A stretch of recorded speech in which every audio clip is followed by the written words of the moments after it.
Well, it's kind of nice that we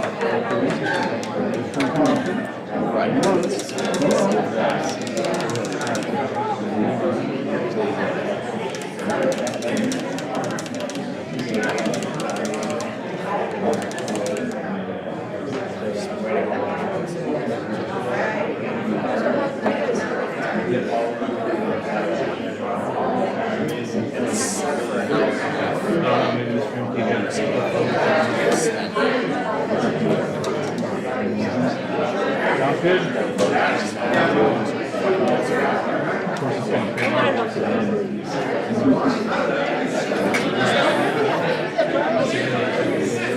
I do, yes. Is she here? I don't know. Hey, wants it.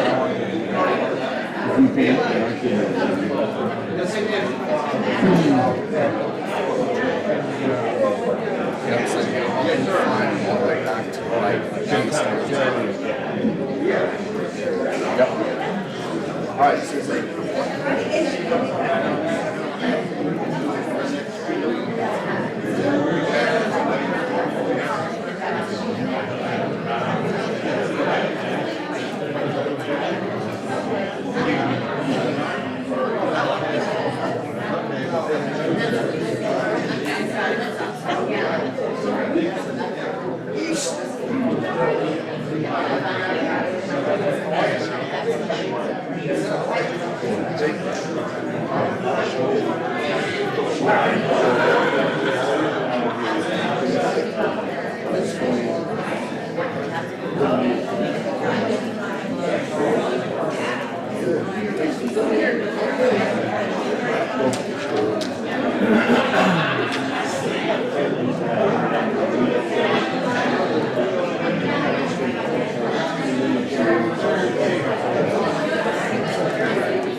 Delegation meeting.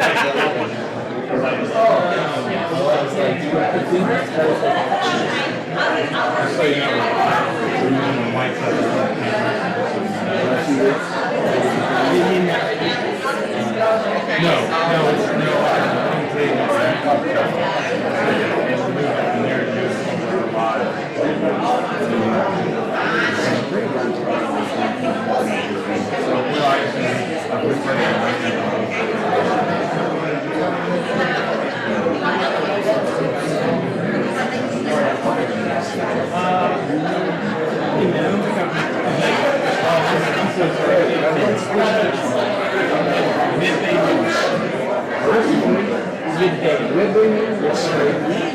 What's your first song? Used to work in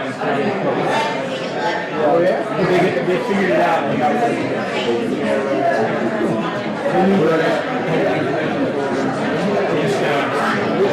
Yeah. That's the chase that people shoot.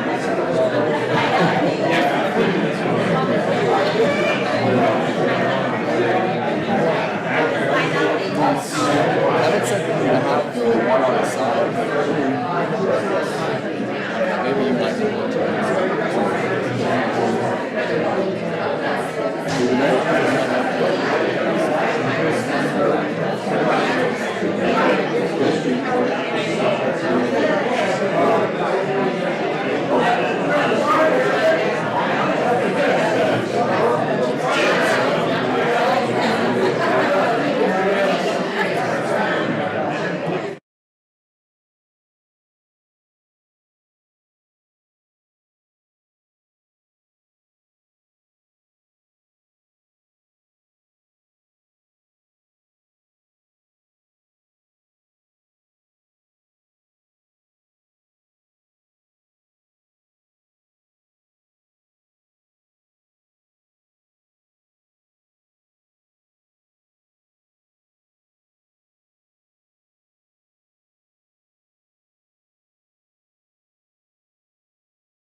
gonna be short of weight. I don't think anybody will reject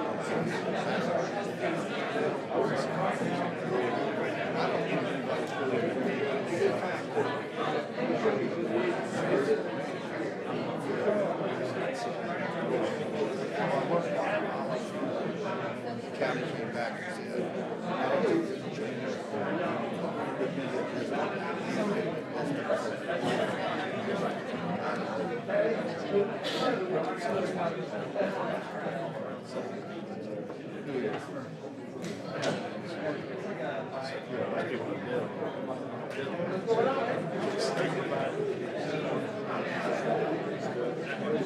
that's their problem. That's their problem. Their solution, my solution, your boss, their solution, take it over. Take it over. It's hard to hear.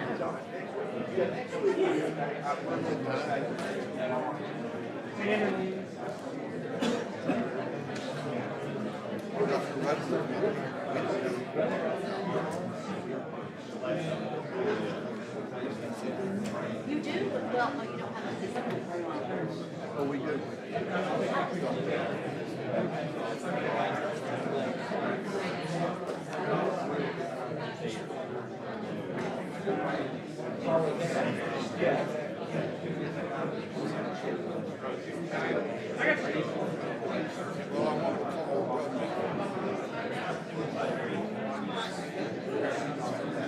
Really tacky. Very true.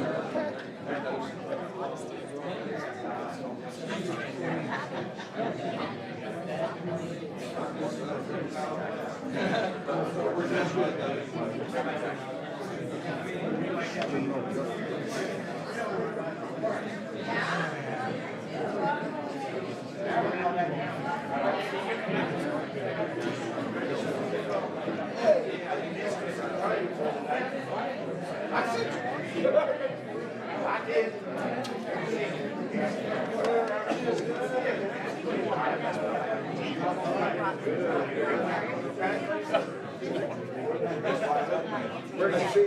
Senator Trumbull. I'll sit next to you. I'll put the table, whatever it takes. Every minute. I thank you for asking.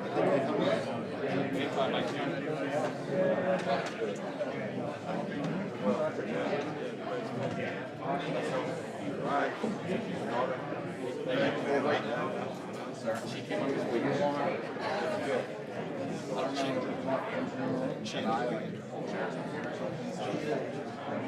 she's talking to us. I think maybe back. We're selfish.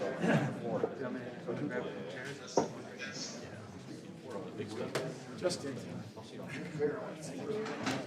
Dr. Stevenson here. Yes, he was out. The meeting's here.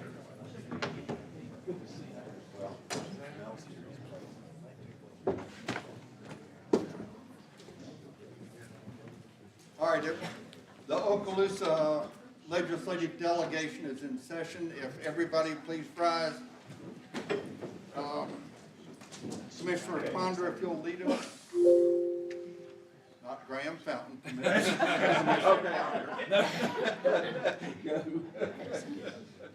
We don't need, well, we probably need 2 prayers, but we'll. That'll be too long. Thank you. Thank you, Chairman. Appreciate that. What a great honor to be here. And ladies and gentlemen, if you please join me in prayer. Good evening, Lord. What a great honor and welcome to be in your presence tonight. We invite your peace into this place. And Lord, we say, come, be with us now. Lord, we thank you for Dr. Stevenson, Northwest Florida State College, for the kindness and hospitality and allowing us to meet here tonight. And Lord, we bring before you tonight these 4 leaders. I know Senator Broxson by Zoom, but we bring forth these 4 leaders, Lord, who, being here, we're honored to have representing us. More importantly, Lord, they're representing you. So tonight, Lord, I pray for them by name. Senator Doug Broxson, Senator Jay Trumbull, Representative Patt Maney, Representative Joel Rudman. Comfort, lead, and guide them. May they seek you in their decision making. Grant them favor at the gates. May they have wisdom of Solomon, blueprints from heaven like Joseph, faith and hope for the promised land like Joshua and Caleb, and downloads from heaven of witty ideas as you note in Psalms. Lord, may according to your word and also in Psalms, we do pray tonight for the peace of Jerusalem. Yes. We bless our troops that are called there and those who may be called in the future. Bless their families and all those who lost loved ones and all those families who are desperately waiting for an answer as they have family members that are held hostage. Lord, in fact, we pray for all of our first responders and all called into harm's way. Now, Lord, be with us tonight. Come, Holy Spirit, do what only you can do. Be with those that are here. Lord, anoint their hands and feet to be your hands and feet extended. Lord, we pray a blessing over Okaloosa County and our delegation. We give you the praise and glory for a great evening, and we ask it in your mighty name. And everybody said, Amen. Man Chief, would you lead us in, Mayor J.B. Whidden from Crestview is going to lead us in the pledge. First, I'd like to ask everybody to turn off your electronic devices, please. I know we forget to do that sometimes. You now join me in the pledge. I pledge allegiance to the flag of the United States of America and to the republic for which it stands, one nation under God, indivisible, with liberty and justice for all. Thank you. Please, everybody be seated, be comfortable.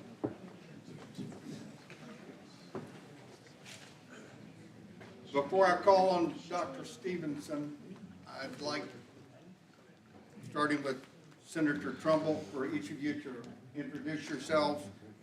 Senator Broxson's attending by Zoom. There he is on the screen.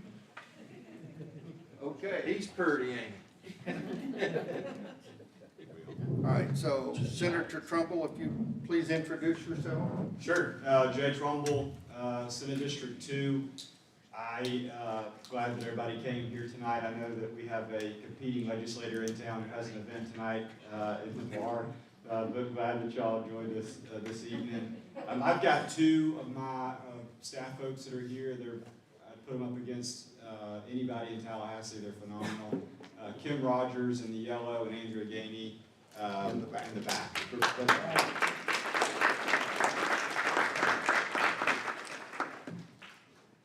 Dr. Rudman. So thank you, everybody. I'm State Representative Joel Rudman. I'm a family physician by day, legislator by night, I guess.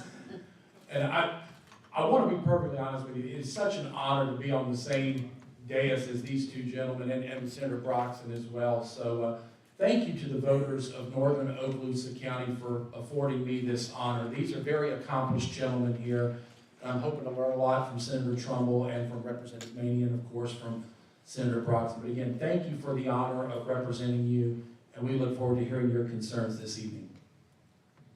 Can Senator Broxson make comments? Yes. Might be heard. Can Senator. you hear me? Yes, sir. Well, this would have been my 14th delegation meeting in Okaloosa County. It's the only county, except Santa Rosa, that I've never lost since I've been elected. And we've had some great, just phenomenal people that served you, and we have some phenomenal people serving today. I did not want for my last gift to the delegation to be COVID, so I decided to stay home tonight, and I'm in the protocol. I should be fine by Tuesday, but I will mostly just monitor the meeting. I've asked the chairman not to include me in any votes unless he thinks I need to be part. We did go through the Senate Legal Counsel to see if it was okay for me to join by Zoom and potentially vote. They said yes. They had, unless Senator Trumbull presents legislation in the next session, it's legal this session. So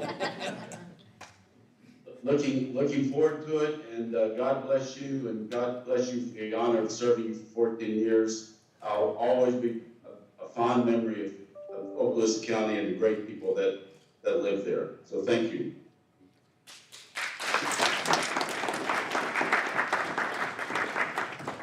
Thank you, Senator. Let me just give you a few moments of rules of the road tonight. Excuse me. The meeting, as you can tell, is a full house. We have all of the delegation here. The meeting is being recorded. It will be posted on the county's website. I want to thank Okaloosa County for their help in getting this meeting together. I certainly want to thank Northwest Florida State College for hosting us here, for doing all that they do for our community.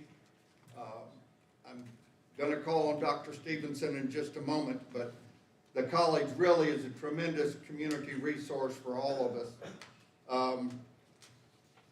Anybody who's gonna address the committee, the legislative delegation, if you haven't already filled out a comment card, please do that. They're right outside this door. If you've already done it, if you signed up online, you don't need to do it a second time. Let me see if there's anything else. The meeting is set from 5:30 to 7. I can tell from looking around the room, we might run over and have to extend, but the reason I say that is to the extent that you can manage, that's a great word. Manage your time, it'll help me not have to manage your time. So, this whole delegation values your input. This is not a time for arguments and legislative philosophy. It's our turn to learn what the local officials and the local members of the public have to say. And in fact, we do have some members of the public who have driven a good distance to be here. And we want to give everybody a chance to give their brief comments. We're all of us are very willing to have other conversations with you in our offices or in Tallahassee. But tonight, we really want to hear from you, but it's going to need to be somewhat compressed. So Dr. Stevenson, if you'll come up, please, sir. We're going to call on you before we really start our agenda items.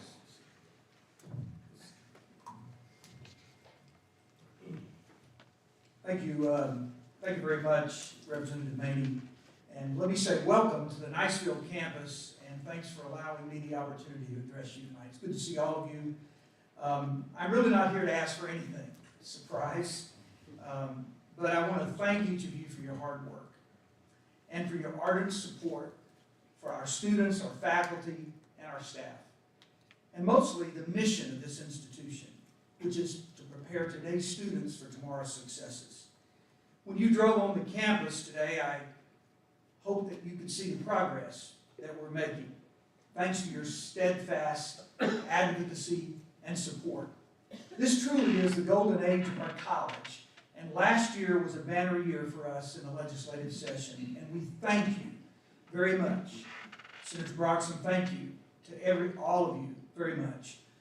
Currently, we're enjoying a time of unprecedented growth. Our student enrollment continues to increase for the 6th straight semester. And our collegiate charter school is ranked #1 in Florida. It's busting at the seams with an all-time student enrollment record of 435 students and a graduation rate of 100%. Yeah, that's a wow. And we're very blessed and proud. We're grateful for your support of our capital projects as well, through the state public education and capital outlay funding. Since 2018, you have provided us with $31.8 million in public capital outlay funds. And we've used these funds to improve our physical plant and facilities. Also, we're very proud of our partnership with Triumph Gulf Coast. Currently, our institution has received more funding, that's $32 million from Triumph, more than any educational organization in the 8 disproportionately affected counties.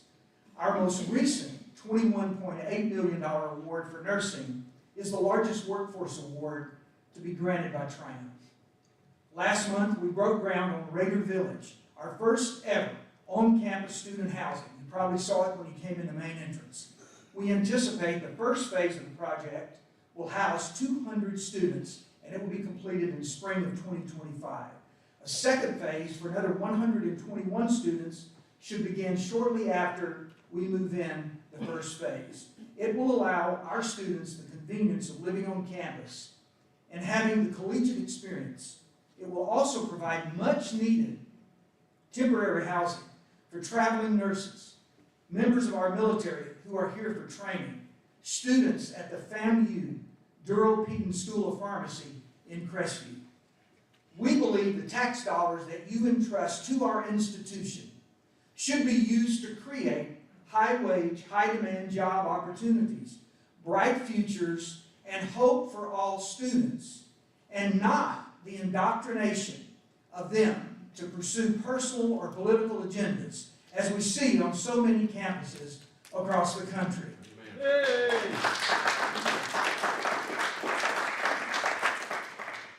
I was hoping for more applause, but that's I'm just kidding. I'm only kidding. It was great.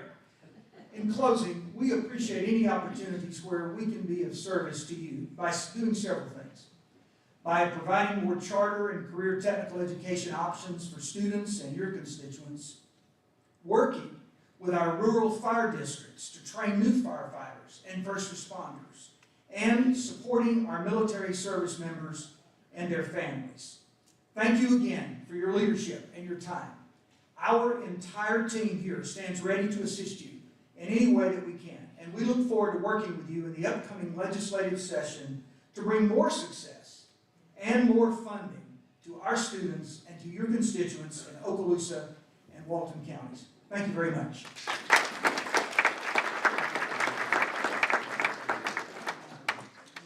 Thank you, Dr. Stevenson. Now, I'm not going to introduce all of our elected officials here. I see a bunch of city council members and mayors. I'm not doing that in the sake of brevity of time. But before we really start on the agenda items, I do want to call on Senator Trumbull to recognize the Dean of the Okaloosa Delegation. This will be his last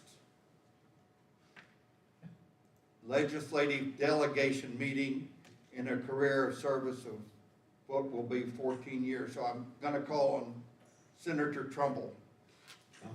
Thank you, Representative. So, Senator Broxson, we actually got you a tribute, and Joel, I need you to sign it before we give it to him. That's not a script. But Senator Broxson, I'm going to read just a couple of things on the tribute, just to give you a little flavor of what's in it, but and then add a few other things. But it starts, whereas Senator Doug Broxson was born in Pensacola in, you may say the year? Just kidding.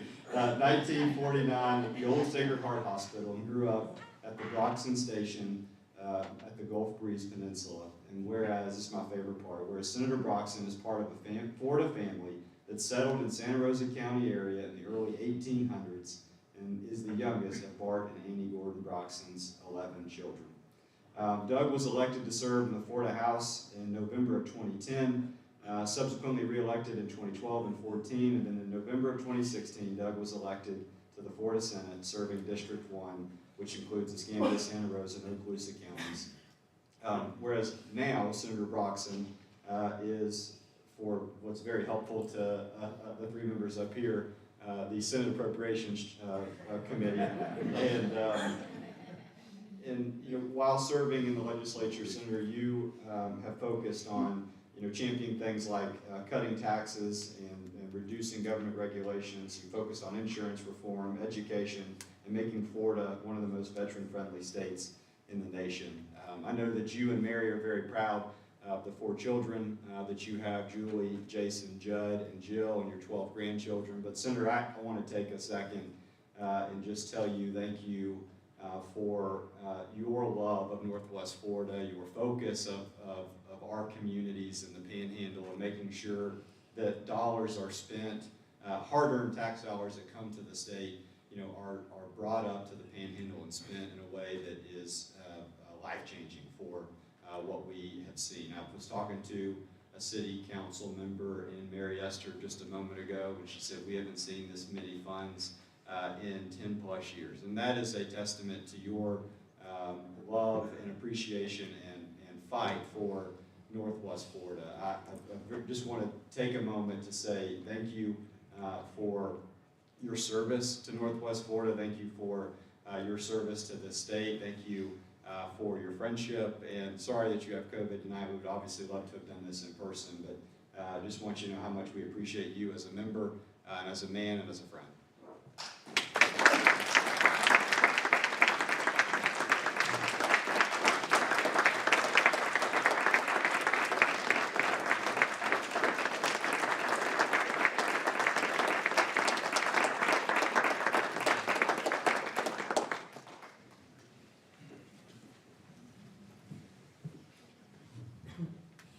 Senator, if you don't mind, we won't play it How Great Thou Art. But I do want to thank you for your friendship and your guidance. Long before I ran for the legislature, he helped me with creating Veterans Court, and he came to speak to Veterans Court. He's been a real friend of veterans as well as Okaloosa County. Thank you, sir. We appreciate you, and I hope you'll continue to give us your advice and guidance. Okay, Jonathan Holloway. Let's talk first about local bills. Jonathan Holloway, attorney, counselor, solicitor, barrister, proctor at law, and representing the North Okaloosa Fire District. Thank you, that was pretty generous. I promise to be quick and efficient. We're here on a local bill, North Okaloosa Fire District requested in a referendum last year the authority to impose and collect impact fees. Currently, it's the only fire district in the north end that doesn't collect impact fees. The voters approved it 30 cents per square foot for residential new construction and 40 cents per square foot for new commercial construction. That's the request. I'm here to answer any questions you have. I should mention to the public that each member, well, Senator Broxson doesn't have it, but each member has a booklet tonight with each of the presentations. Are there any questions of Mr. Holloway at this point? Thank you. Thank you. Appreciate the work from all of you, and congratulations, Senator Broxson. Okay, there's another local bill which I intend to sponsor that I've worked on for a year. It's gone through several changes, and that deals with the Dorcas Fire District. The plan as currently constituted, the draft bill simply will change them from being an independent fire district to a dependent fire district with the Okaloosa County Board of County Commissioners to serve as the fire commissioners on that board. So, is there any particular public comment on the Dorcas fire bill, proposed fire bill? If you're thinking about it and you don't have an answer yet, feel free to contact me or the other members of the delegation later. We're happy to have your input. Local officials. Where's Trey? I saw him here. Trey Goodwin, Chairman of the Okaloosa County Board of County Commissioners. Thank you, Representative Maney, and first I want to say, I appreciate the opportunity to be recognized to speak on behalf of Okaloosa County tonight as Chairman of the Board and as representative of our constituents. This delegation, Senator Broxson, Senator Trumbull, Representative Maney, Representative Rudman, you guys did some heavy lifting for Okaloosa County, Northwest Florida, this past year. And I think that definitely needs to be recognized. I recognize, and I know Okaloosa County does. I want to make sure our constituents know what the delegation did for us here in Okaloosa County. You each took the time to listen to our needs. You let me come and crash your offices over in Tallahassee, begging for help, and you listened. And so I just want to say thank you. Of course, I could go on and give a laundry list of the wins that we had for Northwest Florida last year, but to be concise, I just want to say we sincerely thank you for that. Of course, now as we enter the next legislative cycle, we're here to present Okaloosa County's priorities list for legislative items for 2024. That list has been provided to each of your offices, and of course that was formally adopted by the Board of County Commissioners. That includes both our policy items and our funding items. But tonight, I just want to take a moment or two to highlight three of the items that are representative of the type of priorities that Okaloosa County has submitted.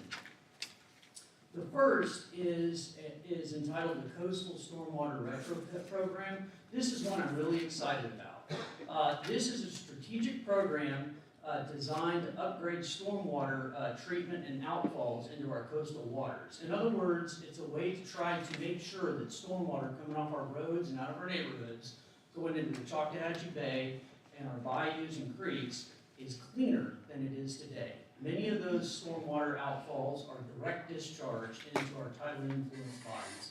And so Okaloosa County has made it a priority to try and upgrade these facilities. This would include adding hydrodynamic separators to help eliminate solids, trash, and debris from entering our waterways.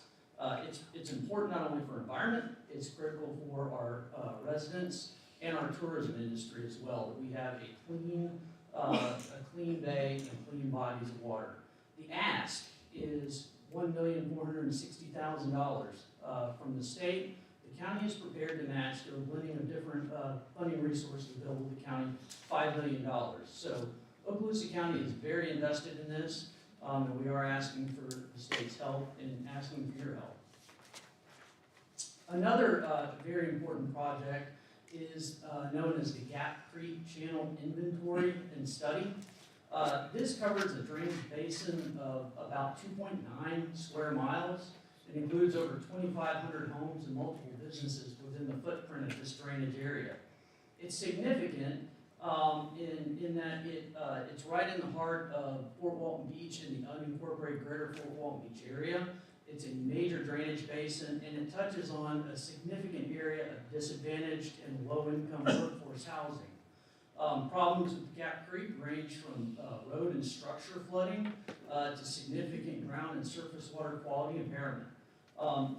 There haven't been other studies in the past decade that were done. They're outdated and they're obsolete. The study is largely a prerequisite for being able to get regulatory authority and permitting to get into Gap Creek and to the wetlands areas and do projects. And so that's going to cover a multitude of jurisdictions, not to, the least of which are the FDEP, as well as the Army Corps of Engineers. The county is asking for $250,000 from the state, and the county is prepared to match $250,000 for that as well. And then one last one that is of quite significance, but a little bit of a different twist. Okaloosa County is asking for your help in getting funds from the Strategic Intermodal System, or SIS, funding for Highway 85 at Shoal River. This is if you look at the project footprint, it's a kind of a small in terms of miles, but it's super critical to Okaloosa County. One of the main reasons it's critical is it is important. It's an important thoroughfare to get employees of Eglin Air Force Base from their homes in North County down to work at the base. The project has a pretty high sticker, and I'll mention that in a second, but it includes replacing the Shoal River Bridge, which is too low and doesn't have enough lanes. The bridge has actually been closed in the past for flooding, so it needs to be replaced. It's critical, and it's a choke point if we don't do something about it. Between all the money that has already been spent on Highway 85 and Highway 123 in the south, the ongoing work at PJ Adams that's in partnership with the City of Crestview, Okaloosa County, and FDOT. This is critical. It's not a county road, but it's important to the county. We're actually not asking for an appropriation to the county. We're asking for SIS funds to be allocated towards an FDOT project to do this. The ask is $28 million. It's a big sticker price. The county is prepared to match up to $21 million. Primarily in the way of helping acquire right-of-way for this project. So that is a big ask, but one that I think is critical for mission readiness. And so we're very prepared to invest in that and ask for your help. Of course, I'm happy to answer any questions, and I very much appreciate the opportunity to speak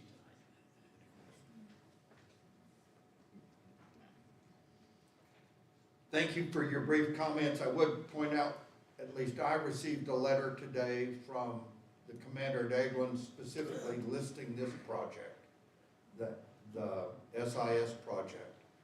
I think Senator Broxson and Senator Trumbull also, they were shown as copying it, and I'll make sure that Dr. Rudman gets it, but we understand the gravity of it. Thank you. Thank you.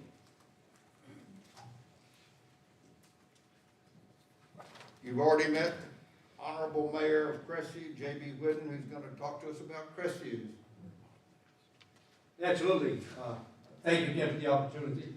Thank you for what y'all do, especially last year. Y'all did a great job for us. We really appreciate it. Senator Broxson, I'll quit bugging you now. It's been 9 years I've been in and out of your office, so we're real good friends.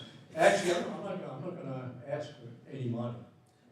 Don't fall out of your chair, okay? You're going to let Manager Baldock do There that? you go. There you go. You figured him out. You figured that out real quickly, didn't you? And I'm not going to talk about local bills, so you don't have copies, but you all have copies in your office, because there are two bills, one that we really want you to work against, and one we want you to really support. First one is House Bill 267. I'm not going to say who sponsored it, I don't want to try to embarrass anybody, but it was a really terrible bill last year, and it remains a terrible bill this year. It affects our building departments. Permitting would have to be responded to within 3 days, not 3 business days, but 3 days, forfeit 75% of the filing fee. If you can't oppose the bill, we would ask that you work to make that bill more palatable to the cities, because right now it would put us in a terrible bind. Number one, to respond, and number two, to have to go out and hire more building inspectors. So anyway, that's House Bill 267. That was filed on the 24th of this month, and there's no record of a Senate sponsor this time, and no referral to committees. The second one I've received a lot of emails on is Senate Bill 172, which would expedite the process that veterans could get their homestead exemption. That's all we're doing, is being sponsored by Senator Polsky. I'll mention his name because we're supporting it. And it has been referred to committees, the County Community Affairs Committee on the 17th. And like I said, the veterans already had a homestead exemption. This would expedite the process, get a lot of fan mail on it, and so we would ask for your support when it comes to you. And that's all I have, gentlemen. Have the property appraisers weighed in on that bill, do you know? No, I don't know if they have or not, but like I said, Representative, they already have the exemption. It would expedite the process, make it easy for the veterans. Any other questions? Thank you very much, Mayor. Thank you very much. Tim Baldock, Here it the comes. mayor says you're the stuckey.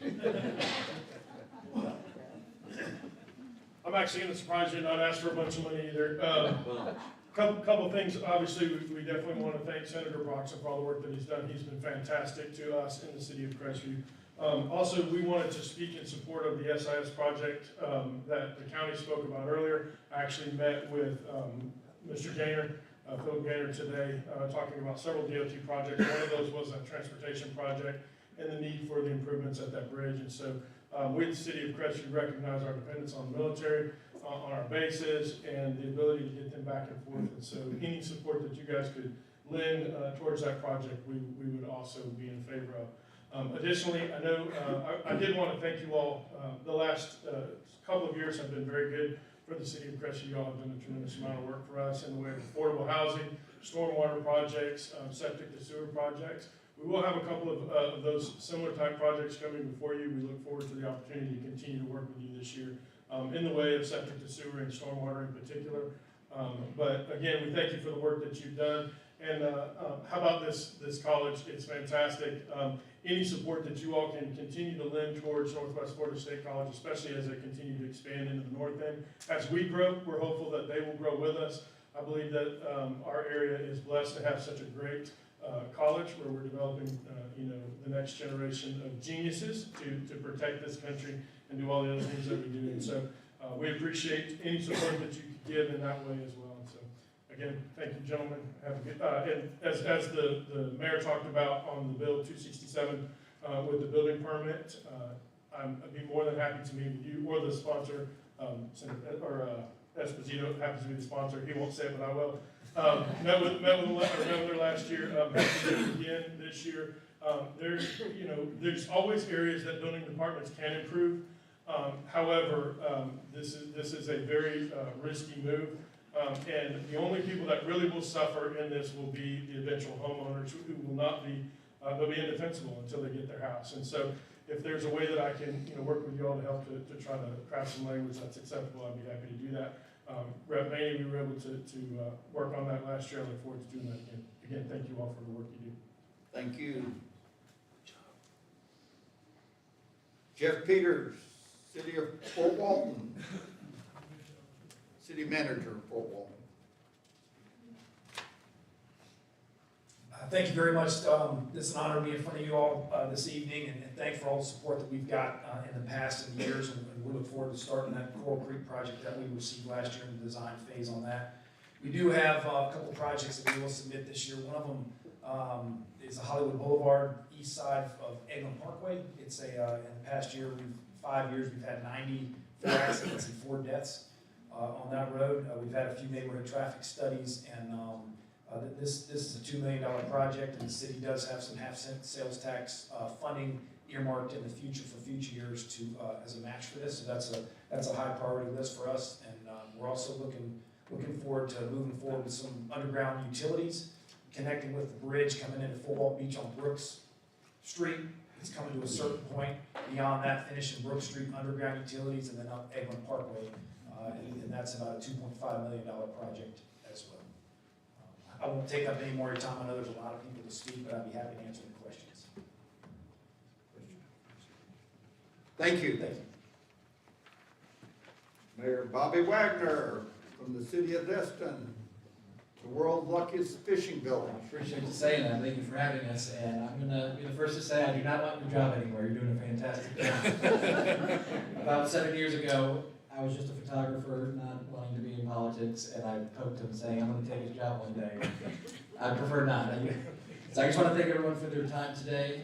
So we had a couple asked, and we went the approach as a council. We talked about it a lot, and we figured every year there's a lot of different appetites at the state, and you guys do a great job working for us. So we figured we'd give you guys all the asks that we are looking for. A lot of them will be matching grants that will be already funded on our side. But the 2 that speak to me will be the top 2 on that list there, and then pull our request page up. The very first one, just like at Fort Walton Beach, our underground utilities. We will be developing and getting our contractor selected and have that by the end of the year. Everyone's been very pro for the undergrounding, and that's going to be in the Harbor District, all the way to our other CRA district, which is our Town Center CRA district. I will be 30 in January. Our city will be 40. So it's just a bigger brother than us, and I say that only because we have a lot of moving pieces in Destin right now, and we're very excited to get into what I would call the 3.0 of Destin, keeping our roots but moving forward with progress. And so that is why we have such an extensive list. And with you guys, other grants, we're going to be pursuing every opportunity possible to make a lot of this happen. So that undergrounding, the biggest takeaways are it's in both CRA districts, and we have big redevelopment plans around that, so we're hoping the undergrounding not only come from a hurricane readiness, but also more of a encouraging the redevelopment in those areas just under that district is encouraged to do so. We're asking for a $1 million asks for there, and we have already planned to borrow money. Both CRA districts have put in money, and we have a lot of different funding sources, and there's still a little bit of a gap. The more money that we can generate and raise, the more undergrounding we can do at once. And have a little bit more conservative approach on that. The second ask, that's going to be from more of a, we're going to be borrowing, and we have a funding gap, is going to be that crosstown connector. I hate to keep bringing age up. That started when I was in middle school. We have finally got a council willing and ready to go through it all. It's 100% funded, or 100% designed. We have all the parcels now as of last month. We've acquired all the parcels. And so we just have a little bit of a funding gap there. We got $6 million ready to go out of the 9. So we have about a $3 million left, and we're hoping that you guys can help us with a third of that for another ask. Other than that, it'll help with the traffic. It'll be improving the pedestrian and cyclist safety. It's a part of the Florida Sun Trail, and we're really going to be pursuing other grants to really make sure that we can pursue every grant opportunity to fill that gap. And for that, it's also, I think we're out here. And the last part is going to be that, of course, in Destin, we have a traffic problem. If you want to get elected in Destin, tell them that you're going to solve the traffic issue.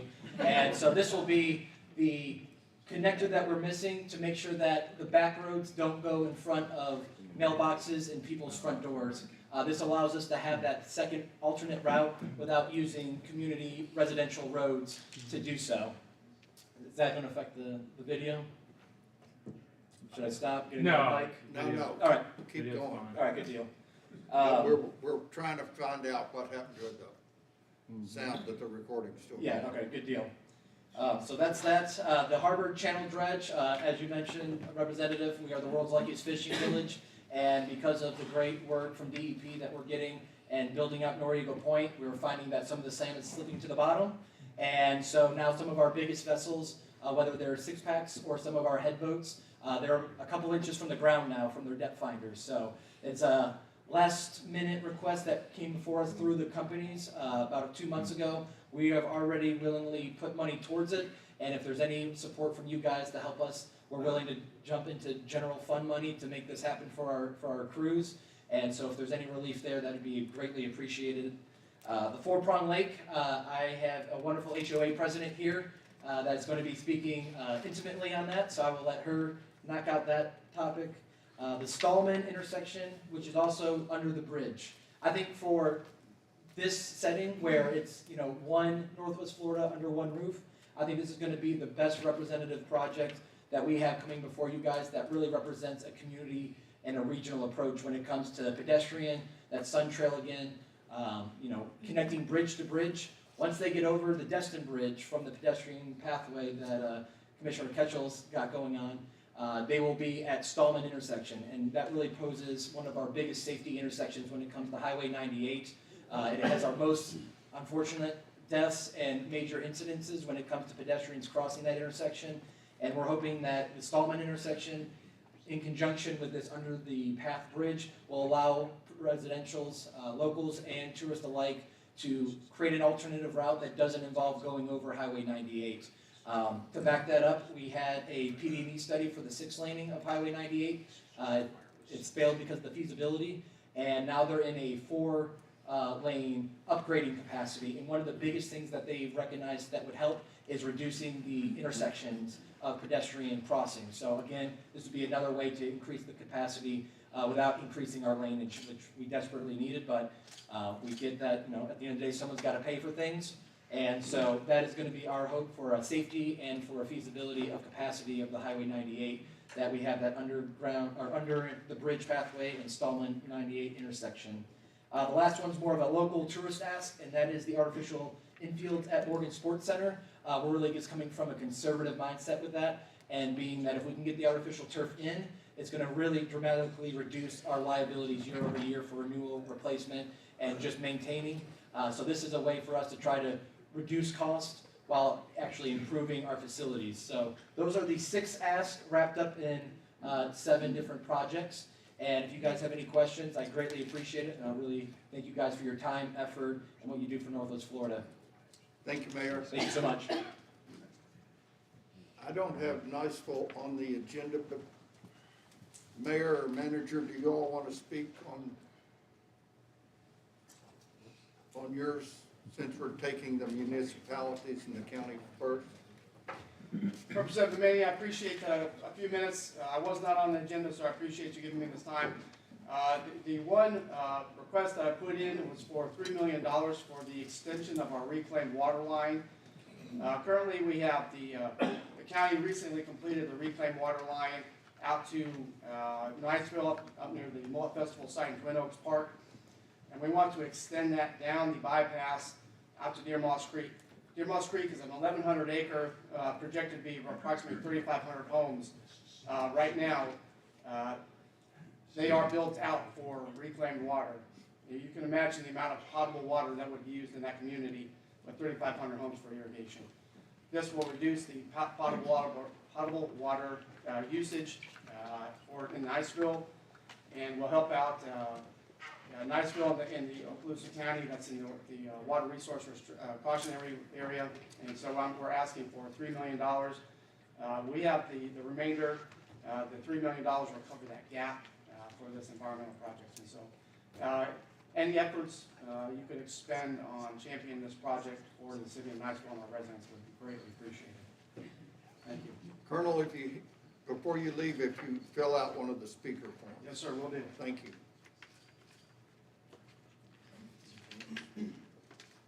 Ted Corcoran.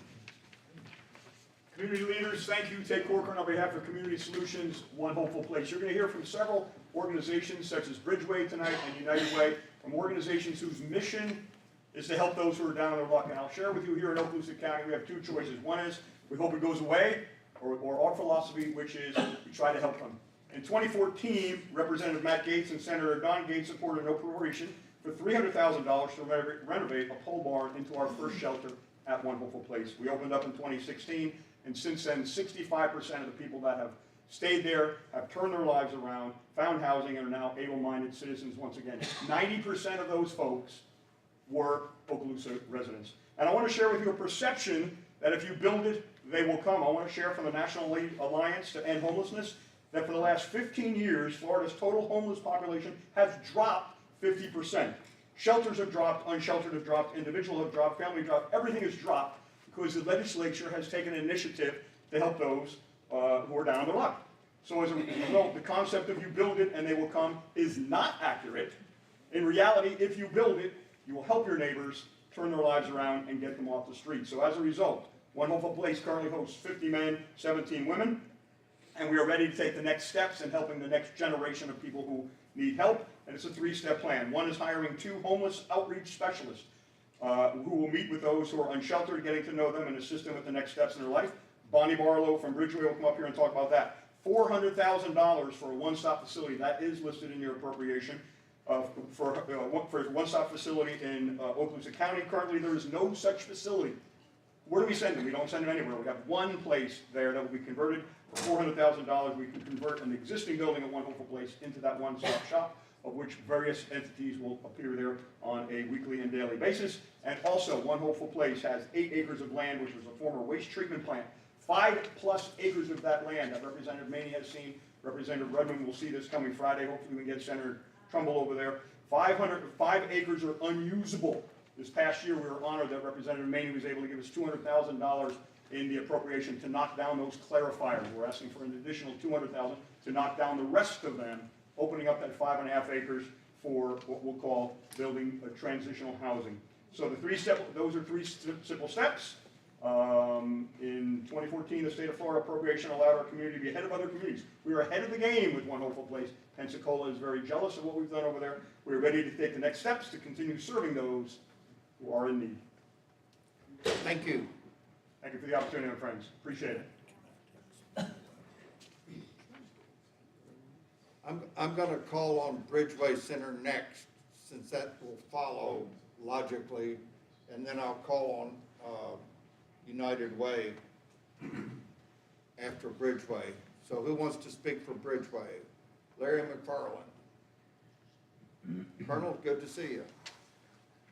Good evening, everyone. Thank you all for the opportunity to speak. What I'm here to talk about for Bridgeway Center, part of what Ted just spoke about, is that law enforcement needs assistance. And so what we're proposing is for 2 full-time people to be outreach specialists that would be available to law enforcement to either ride along or be summoned to when they encounter homeless individuals that are in need of some sort of linkage. The other is to thank you all for your continuing support of the Okaloosa County Mental Health Pre-Trial Program. We're going into our 4th year now. It's been very successful. Our recidivism rate is at 16% compared to the state's around 20-something without any sort of interventions. So we appreciate what you all have been doing with that program, and we also need a kitchen. So we did put in appropriations. We've been living off of microwaves and little cooktops, and the fire department keeps coming. So we'd like to put in a kitchen. They've told us they're really tired of coming. So the smoke detectors. But anyway, we did put in to get a kitchen installed that would have a complete range hood and sinks and ovens and the whole 9 yards. And so that was it for us. Thank you all very much for the opportunity to speak. Thank you for your support. Kelly Jensen from the United Way.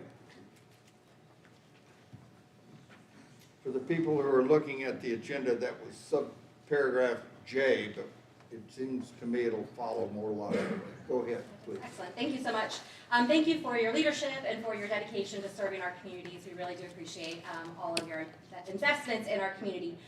We have 28 United Ways all throughout the state of Florida. Each one is its own independent, local, nonprofit organization. So I'm very proud to be the president and CEO of our local United Way Emerald Coast, which serves Okaloosa and Walton counties. This past year, we had a $1.98 million impact and served more than 100,000 neighbors right here in our community. That was possible because we work in partnership with so many others. We work with about 60 other nonprofits across this area. But I'm here today to speak on two issues, childcare and military. We are fighting for ALICE households. That's a United Way acronym. It stands for Asset Limited, Income Constrained, Employed. And in your binder, you should have the flyer that breaks down ALICE in Okaloosa County. We know that 41% of our neighbors are struggling to get by financially. They live above the poverty level, but they're still working 2, 3 jobs. Sometimes those are minimum wage jobs. And so it's really difficult for them to get ahead in life as the cost of wages are really outpacing, or the cost of living rather, is really outpacing those wages that they're earning.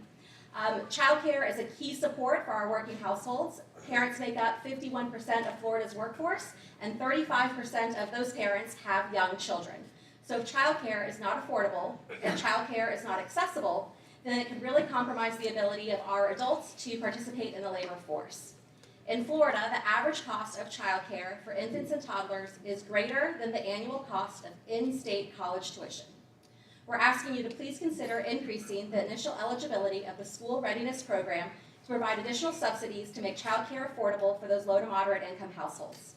With minimum wage increases, many of our 2-parent families with the lower wages do not currently qualify for a childcare subsidy. So increasing this eligibility above the current state statute, which is 150% of the federal poverty level, or less than $30,000 for a 2-person household, will really support economic mobility by enabling more families to access that affordable, quality childcare while they can continue their educational attainment or participating in the workforce. At United Way Emerald Coast, we provide a grant to our Early Learning Coalition to help subsidize that childcare for our hardworking ALICE households, and we would really love to have you join us. Our second ask, or really just an FYI, is about our military community. When we look at those ALICE hotspots and we compare the 18 census designated places in Okaloosa and Walton counties, the number 3 and number 4 areas with the highest rates of ALICE are our military communities. 61% of Hurlburt Air Force Base is ALICE, and 61% of Hurlburt and 56% of Eglin Air Force Base is ALICE.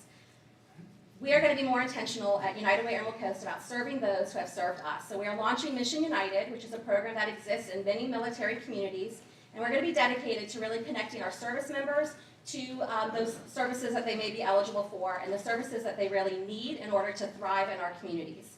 This is a collective effort, as we don't do anything alone. We're ready to disrupt broken systems. We're ready to create systemic changes in the areas of health, education, and economic mobility, which are the pillars for United Way.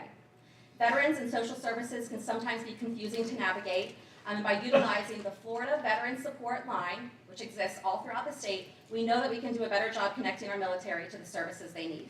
So stay tuned. We're going to be joining the 27 other United Ways in Tallahassee next week for our annual Capital Days.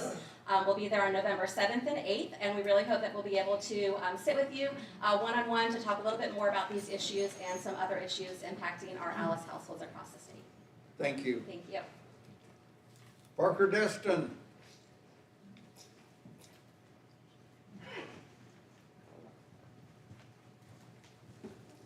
From Destin. Yes, Honorable Chair, delegates, my name is Parker Destin. It's good to see you. I presently serve the state on the Florida Historical Commission and Mid-Bay Bridge Authority. That has given me familiarity with the delegation in a professional and personal manner, and it is in that capacity that I simply wish to inform the delegation of some remarkable work that's starting here in Northwest Florida. There is a group of parents that are coming from the Emerald Coast Autism Center and are beginning the admirable process of beginning to take the steps to build an adult living independent facility for adults with disabilities. And that group's name is From the Ground Up, And without further ado, I'd like to give you a introduction to Ms. Bree O'Brien, who is one of the founding board members. Briefly, that would be wonderful. Thank you all for allowing me to come up here. I just wanted to introduce myself and our foundation. We are a 501c3 nonprofit that was founded this year. We have 8 founding board members who are all parents of children on the autism spectrum on this campus here at Emerald Coast Autism Center. As our children are getting older, we're realizing that there is a gap in living situations for them and are beginning the process of building a community with which they will have the opportunity to be successful, independent, and supported. Not only in allowing them to live their best lives, but also be able to return these helps and benefits to the community here in Okaloosa County. Thank you. Thank you very much. Thank you for your time.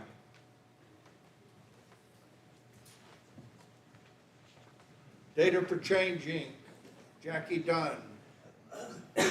Sorry, we kind of took you out of order. Get me on my toes. Well, I know you drove a long way to get here. We're glad you made it. I come from another beautiful place, Amelia Island, so yes, I drove a long way. Appreciate the chance to speak with you today. My name is Jackie Dunn. I'm the founder of Data for Change, which advocates for second chance opportunities for the almost 85,000 men and women we are warehousing in our 57 prisons across our state. Florida has the 3rd largest prison population, and sadly, we have 25% of the entire nation's life without parole population. I stand here in front of you today as a conservative Christian to say that I'm disappointed in our state's eagerness to imprison thousands of people we're merely mad at and not afraid of. The current budget for the Department of Corrections is almost $3.4 billion.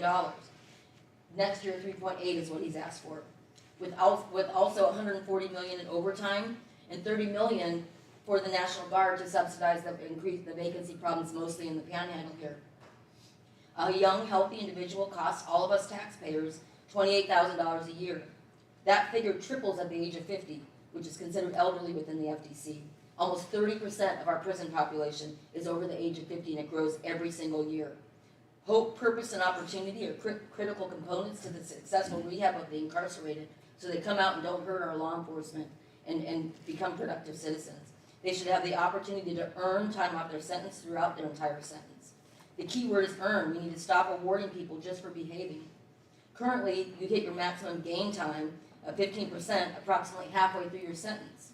As an example, K31479, he's serving almost 19 years for DUI manslaughter as a first-time offender at the age of 20, 100% behind bars.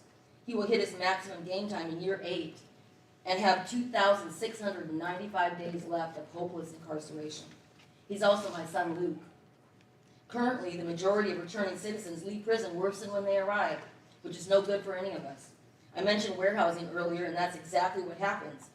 Currently, 44% of people leave prison still without their GED. 83% of any active prisoners in prison right now are not actively in any kind of programming. In the next 5 years alone, over 45,000 men and women will come home. Everyone in this room should have a vested interest in their safe return to our communities. Increasing incentives for self-improvement and education, and considering alternatives to traditional incarceration are ways to transition to a safe and smart criminal justice system without constantly increasing the burden on the Department of Corrections and our taxpayers. It's time to move from tough on crime to smart on crime. We have the data, we have the knowledge, and we're bursting at the seams. Thank you very much. Thank you. Well, I don't know which Sherry to call on first, but the Sherrys. David or Rebecca, please.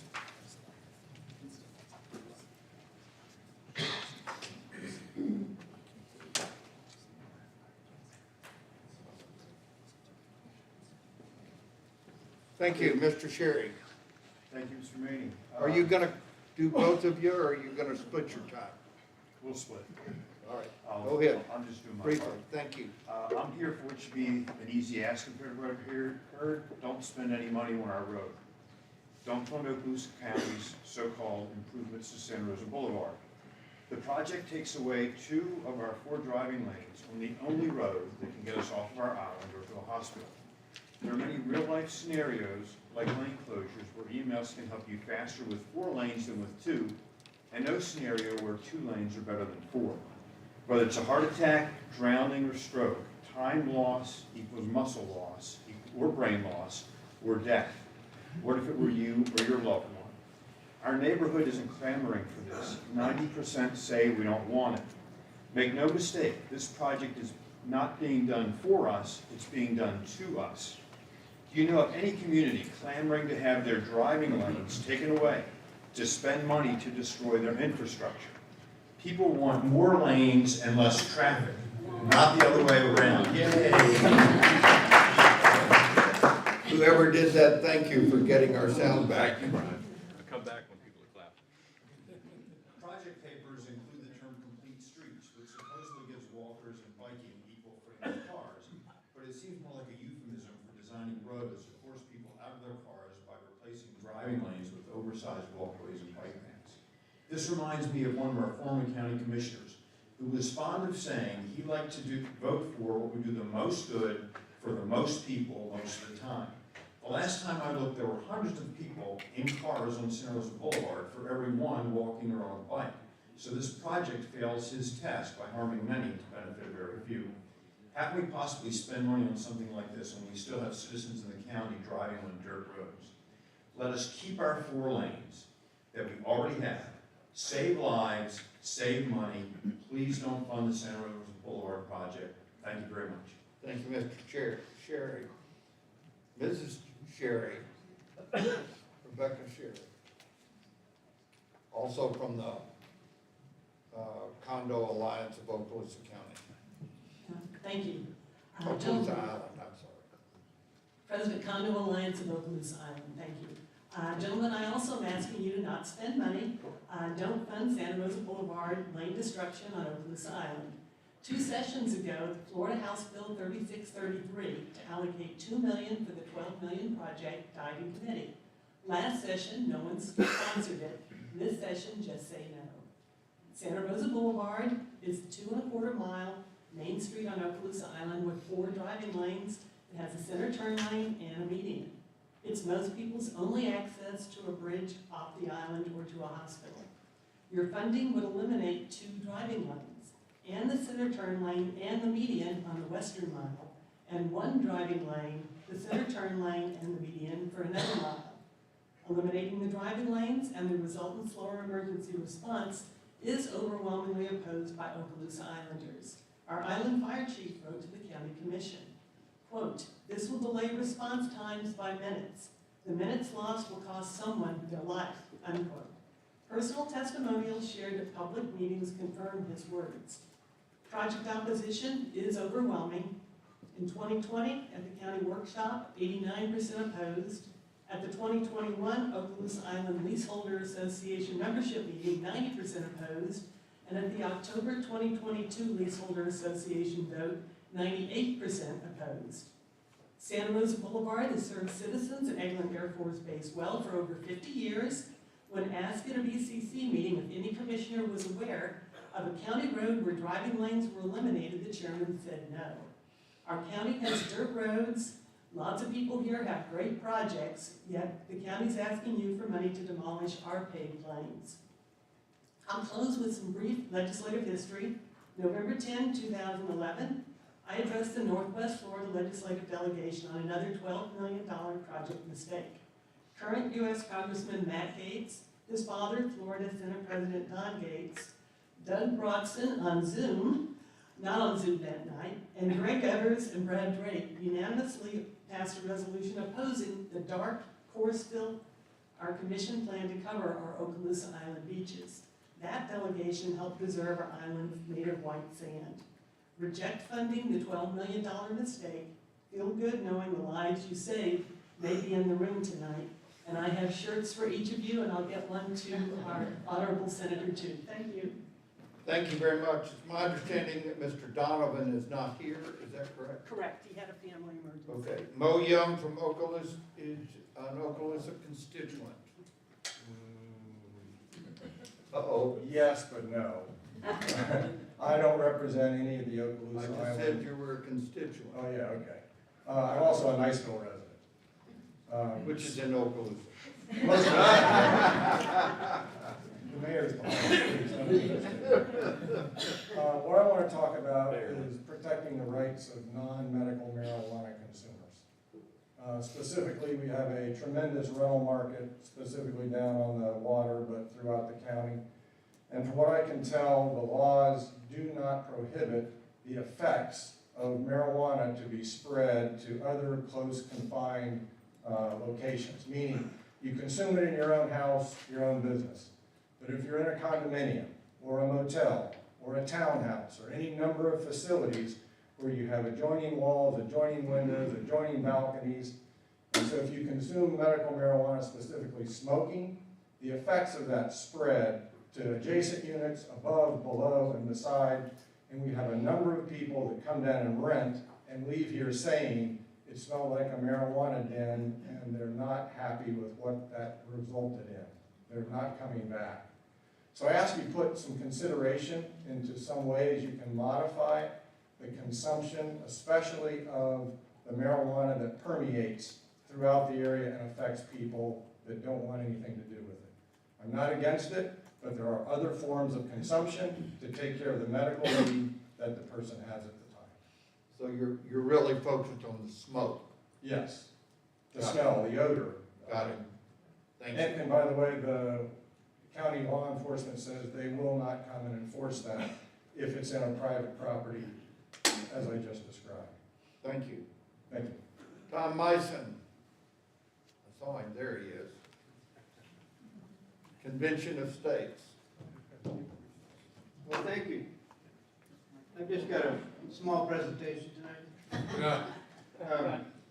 For those of you that are unaware, Florida passed the Convention of States application in 2014. I believe you were there when it passed, and of course, Senator Broxson was there. There is an effort to reverse that, and just wanted to make you aware of that. And if it comes up in your office, you'll know that it's very well funded. Their argument is really quite good until you start breaking it down that it really is not what it's saying it is. The Convention of States will not be a constitutional convention.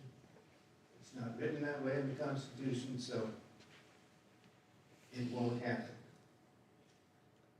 The other thing I wanted to leave you with, we've got several thousand active members in our volunteer organization. So if there is a effort that you're working on that you need some help with, that is nonpartisan, let me know.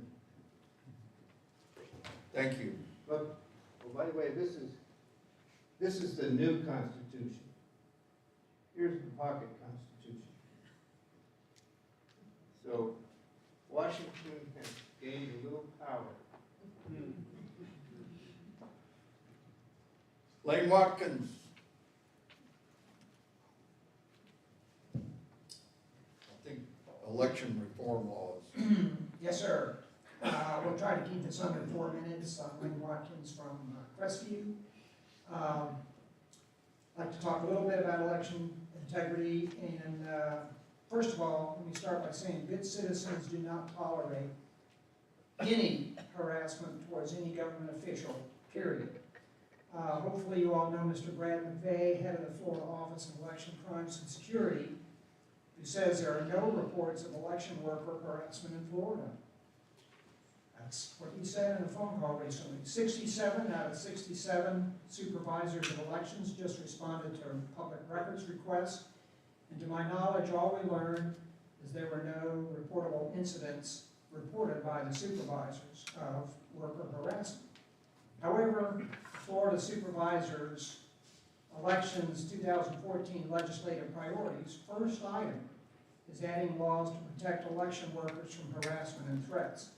I'm a poll worker. I certainly have never felt harassed, and I feel the topic of election worker harassment is a fictitious tool to intimidate citizens asking questions or becoming poll workers or watchers.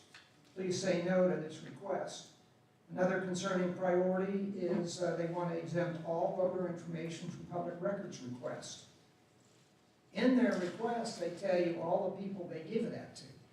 So it just simply makes no sense.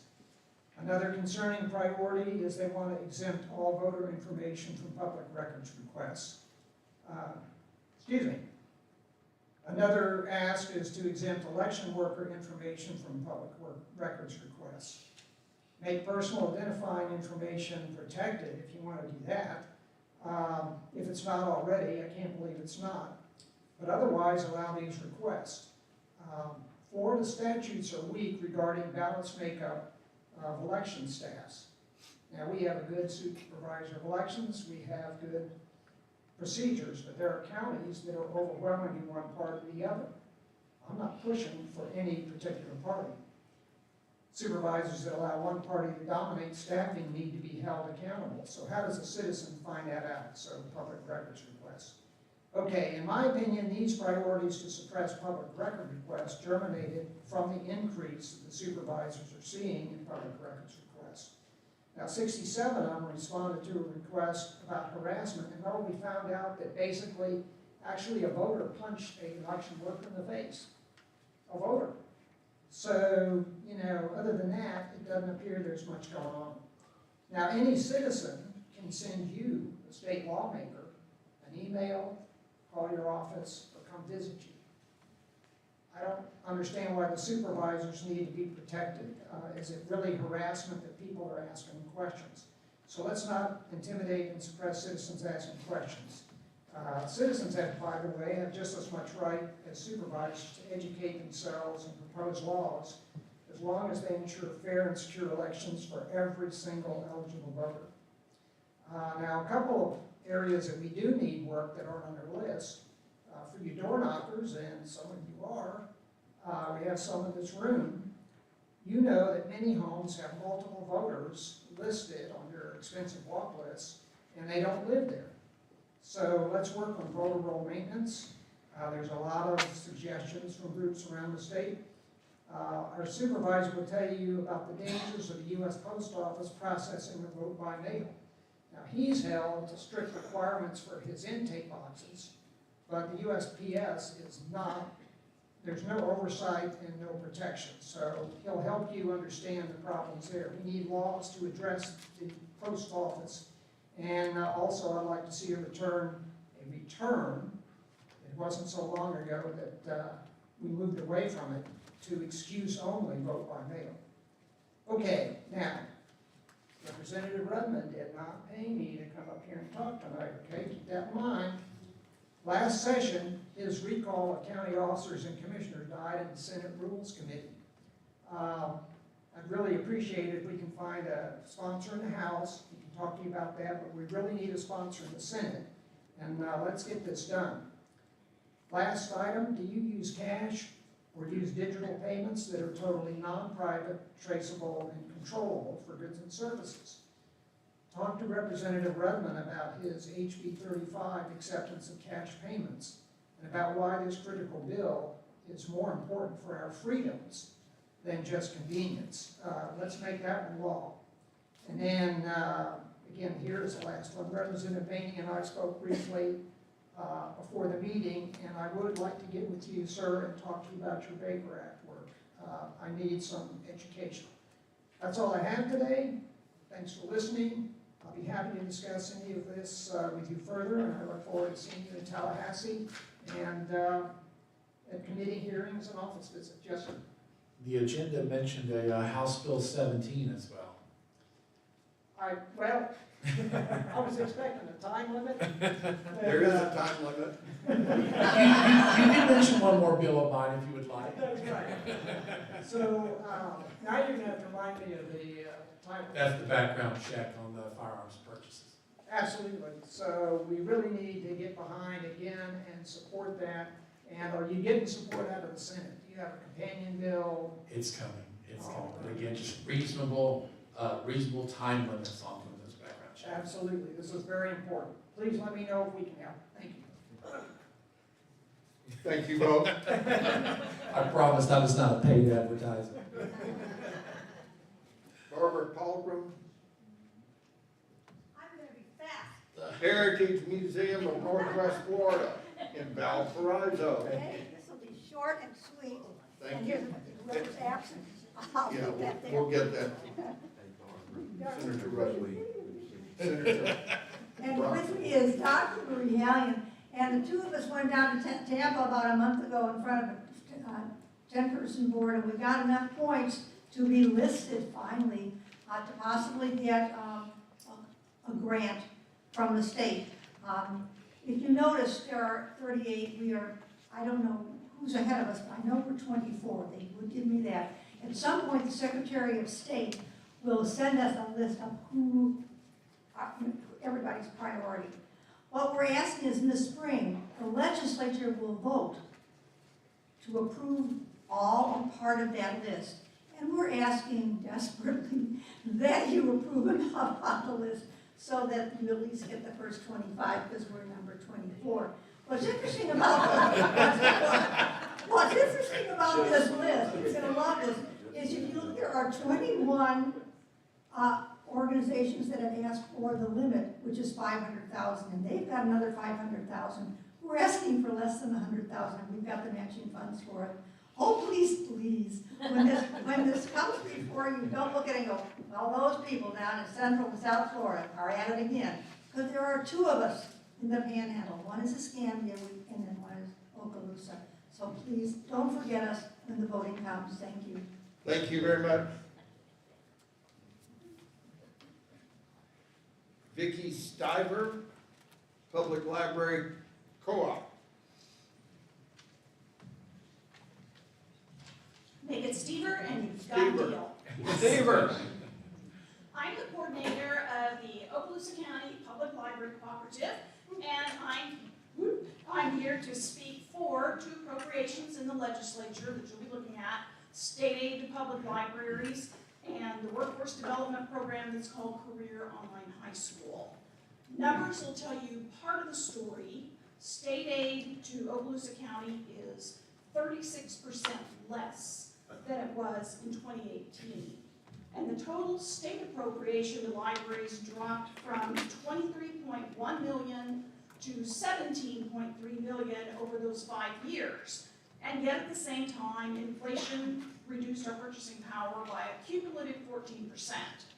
So the numbers are 14% inflation during a time when we received a 36% funding cut. Some people think, nobody uses libraries anymore, everything's online, everybody's connected. But here's how that works in real life.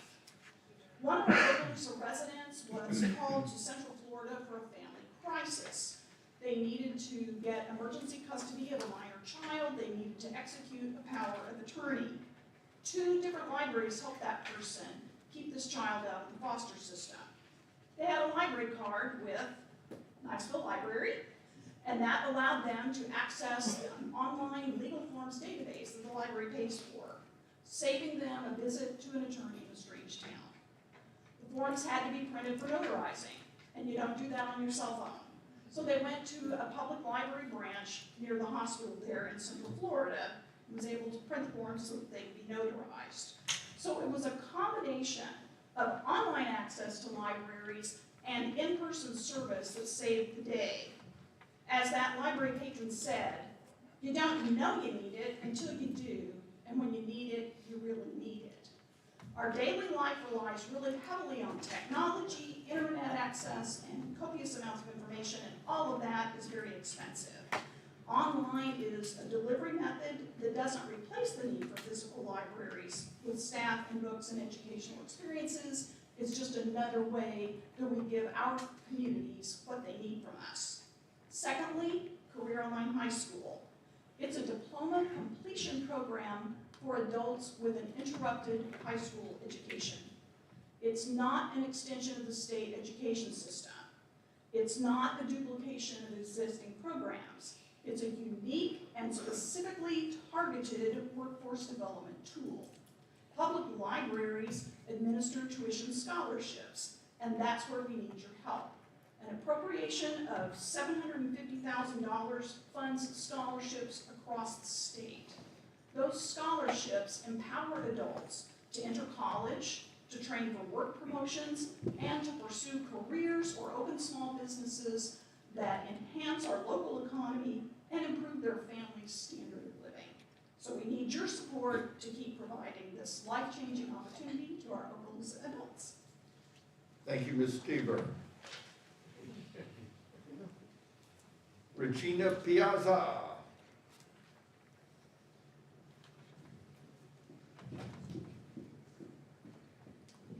Hello, gentlemen. How are you? Thank you for this evening. As a 13-year privately funded, parent-governed home educator and leader with Classical Conversations, I am also a two-time business owner, former Air Force plumber and heavy equipment operator who proudly and currently serves as the 60th Fighter Squadron's honorary commander. Defending families and their freedom to educate, work, and worship is indeed my honor. What is the one thing public education and home education have in common? The obvious answer would be education. However, as we see in Vladimir Lenin's ominous promise to give me just one generation of youth and I'll transform the whole world, perhaps transformation is the true common denominator, as transformation is always at the heart of the question of whom we trust to educate our children lies the bigger question of whom we trust to transform our world. Undeniably, a parent is charged to train up a child in the way he should go. However, in an act of calculated division, totalitarianism, such as Hitler, Lenin, and Mao, have used this proverb in an attempt to eradicate the family and shape the minds of the upcoming generation with the intent, in those infamous words by Lenin, to transform the whole world. This exceedingly conspicuous tactic is front and center throughout America today. This agenda is in stark contrast to American parents' unique success in cultivating a firm foundation of freedom in our nation. And historically, American families have worked, worshiped, and educated while being undergirded with the self-evident truth that sacrifice over self-service and self-governance over government restraint cultivates freedom. Yet our modern families continue to succumb to the subtle and consistent conditioning toward the UN's divisive preference to bring all schools under government control. We have learned over and over that high taxes and more restrictions have not improved the state of education. Forced redistribution of welfare, is an abject failure providing no return on investment. School choice is one such welfare failure, subsequently not the solution. Freedom in education is. It is the last defense to ensure a flourishing civilization. School choice, vouchers, educational savings accounts remove education freedom under the guise of providing choice. But remember, he who pays controls. So, how do we together defend families and their freedom to educate, work, and worship? We reject tax-funded socialist schemes like public schools, charter schools, ESAs, and vouchers. We do help restore the classical models of education freedom that support privately funded, parent-governed education through micro schools, hybrid schools, cottage schools, cul-de-sac schools, online schools, and home schools, which are fueled by the energy of parents, the innovation of entrepreneurs, and the benevolence of scholarships. Many examples are outlined within the documents that I will provide, and a few immediate, tangible, and exciting options are redirect the school choice funding of approximately $112 million to necessary infrastructure such as housing. Encourage pastors to establish education scholarship programs funded by the church fellowship. Direct private benevolent funds, such as Homeschool Legal Defense Aid, who has that. Educate others that this year, 529s are no longer for college. They can be used for K through 12, up to $10,000 annually. do give, send, goes, yard sales, co-ops come together as a community because the family is the best classroom, not government, entitlements, or vouchers. Family promotes time-honored values, protects the dignity of life, marriage, attends to fatherlessness, and is the most trustworthy institution in civilization. Family teaches that work is worship, and you must pay your own way. That's freedom's prerequisite. So now is the time for us to awaken from our self-imposed financial slumber, revive atrophied personal civic responsibilities, recalibrate family priorities, cultivate and practice ownership and discipline with the honorable motive of self-betterment. So thank you for collaborating your goals to align with the heralding cries of our republic. And I will provide these to you. Thank you. Thank you. Mr. Chairman, I'd like to make a motion. Go ahead. We're up against the time limit here, so I'd like to suggest that we extend the meeting another 20 minutes. We have 7 more speakers, so that's probably good. Gloria DeBerry from the city of Fort Walton. But I don't know if you're here as an individual or for the city, but go ahead. This is a last minute request. No objection to the motion, I think. There being no objection, it's extended. And thank you, Chairman, and the committee for allowing me to speak toward affordable housing in Fort Walton Beach. So Fort Walton Beach Housing Authority, Gail Stanbury, I keep looking forward here just to come here to speaking for this. They have received funding to provide additional workforce housing in Charlie Hill Terrace on Robinwood Drive in Fort Walton Beach. But they underestimated the cost of stormwater drainage, and they're in the flood zone, from what I understand, so they're asking for additional money. So they recently came to the council asking for additional money, and I encouraged them to be here to talk to you. So, Do you know if they're going to submit or have submitted? I haven't heard back from Gail. There is a hard rule with those State House that appropriations requests, project requests, have to be in by the 14th of November. Our office is trying to have them in this week. We said by November 1, but if they want to get them, they want to be considered by the House, they've got to get something in. I've been sending text messages to, I'm just here. Yeah, I know, I'm not, Yes. I just want to make sure you know that we don't have anything yet. Yes. You don't have anything, do you? I'll be on. Thanks. Thank you so much for listening. Doug Stauffer. It only says see handouts, education and solar. The 2 handouts I gave you, one of them is that on February 20th and 21st, I'll have 100 people coming, a delegation to the legislature. And I talked to you about this before, that we want to have a large committee room, have all of you speak, including Senator Broxson. But the other thing I want to talk about is solar panels. I got involved in a little bit. I'm a CPA retired, so I can understand the numbers. So the sales representative assures residents that the installed solar panels would generate power equivalent to their current consumption. That is true.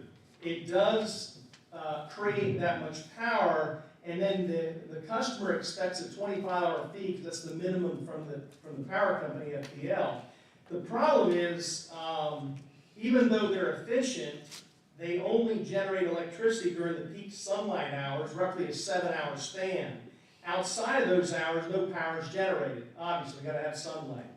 When solar panels generate excess power during the peak hours, the surplus is sold back to FP&L at minimal rates, 3 cents per kilowatt hour. In the evenings, when there's nothing generated, you're going to buy it for 12.3 to 11.3, after 1,000 kilowatt hours. You're going to buy it at 11.3 to 12.3, so at night you're buying it for 11.3. You have excess in the afternoon, you're selling back at 3. So you are creating enough, but the problem is they're duping the customer in telling them you're going to generate enough to offset your bill. You can't do that.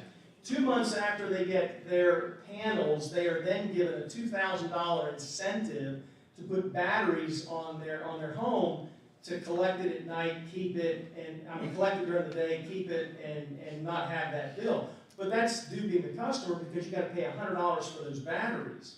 So what they're doing is you're gonna pay several $100s thinking that you're gonna have your electric bill taken away, and it's not true. The problem is, what you produce during the day, you sell back that's extra, 3 cents, and then you're buying at 12 cents in the evenings. And you are producing enough, but they're not telling them that you sell back at 3 and buy at 12. So you're gonna have still you're gonna have a $100 bill from the power company, 150, 200, whatever it is, and they're duping the customer. So something needs to be looked into. 2 things. One is the solar company's lying to the customer, and 2, FP&L really should be encouraging green energy, if that's what they want to do, and buy it from the customer at the rate that they're selling it to them. So that's what I'd like to do. I just like to look into the solar. We've already talked about it at breakfast one day, but I'd like to see us actively go into it because it is, I finally figured it out after all these years. What's the problem with solar? There it is. Thank you. Bill. City of Niceville. Or as an individual, I don't know what's capacity, but. Well, first of all, let me say good evening. I know that Senator Broxson's on Zoom and Senator Trumbull, Representative Maney and Rudman. My name is Bill Schatzel, and I'm a Niceville City Councilman for more than 12 years. As a councilman, I serve on many of the local Okaloosa County and regional committees and on the Florida League of Cities board and committees, and currently including the legislative policy committees. First, let me say thank you. Thank you for your public service, each and every one of you, and the commitment to making our state better. And thank you for holding this legislative delegation meeting. Secondly, I am not going to stand up here in front of you and preach to you about the importance of home rule. You already know that, and it doesn't need to be, I don't need to talk to you about that. What is my ask? My ask is, as you listen to all your constituents here and all the organizations, I hope that you will take away tonight that many of you have shared the importance of having information related to the local impact of proposed legislation. To that end, I hope that you will call upon myself, the Florida League of Cities, these other organizations, for the data that you need to make important decisions affecting our mutual constituents. What may be good for big corporations, a lobbyist, a special interest group, or even South Florida is not always good for your constituents who live here where you live, shop where you shop, or own a business where you own a business. We are your panhandle neighbors, and your Tallahassee decisions may not always be good for us back home. So in closing, we, as your locally elected constituents, officials, your constituents, and the Florida League of Cities team are here to help you. We want to work cooperatively with you to make that proposed legislation that you are hearing in your committees or about to vote on even better, especially if it affects our lives here in our communities. Again, I say thank you. Thank you for your public service, and we look forward to working with you. All of us look forward to working with you in the upcoming 2024 legislative session. Thank you. Thank you very much, Colonel. You've got 3 colonels sitting here in a row for the city of Niceville. Okay, Carol McIver, Destiny East Homeowners. We may have gotten a hint at what you're going to talk about, but if you... Just a tad. My name is Carol McIver. I'm president of Destiny East Homeowners Association. I'm here representing 409 homes at risk of flooding. There is a lake called Four Prong Lake that is in the middle of our neighborhood, Destiny West, Destiny East. It's centered right in the middle.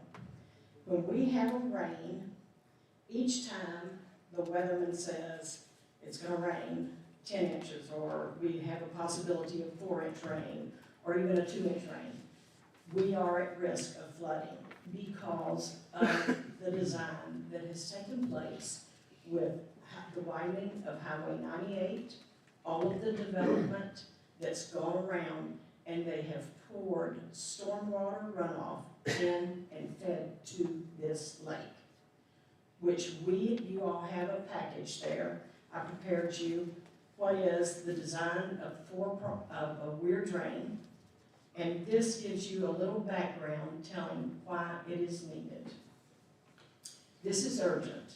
This isn't something that has happened overnight. It's been an ongoing process because of the development. This is a $1.5 to $2 million project. The city has put us on their top priority list. We are here to ask for, there's several people in the audience tonight, if you'll raise your hand out here, that are here because of the concern we have over this weir drain installation. We need help. Is that a city's funding, that's on the city's list? Yes, sir. Okay, just wanted to make sure. You got it. I think we're not. As long as we get it, we'll be okay. Yeah. Well, I'm going to submit a application as well. Okay. We are here, we really need help. It's a very costly expenditure. We as homeowners can't afford it. If you all have any questions, I'll try to answer them. I've prepared the information for you all, so you can take it home, read it, go over it, see how a weir drain is constructed. There is one in Panama City that was built for the exact same reasons we have going on in our neighborhood. So we're here to ask for your funding for that. Thank you. Thank You you. said how much? Pardon me? You said It could be between $1.5 to $2 million. Okay. And how far out offshore is it proposed to go? It tells in the design. Okay. You're welcome. Thank you all for any consideration you can give to us. Thank you. The next motion.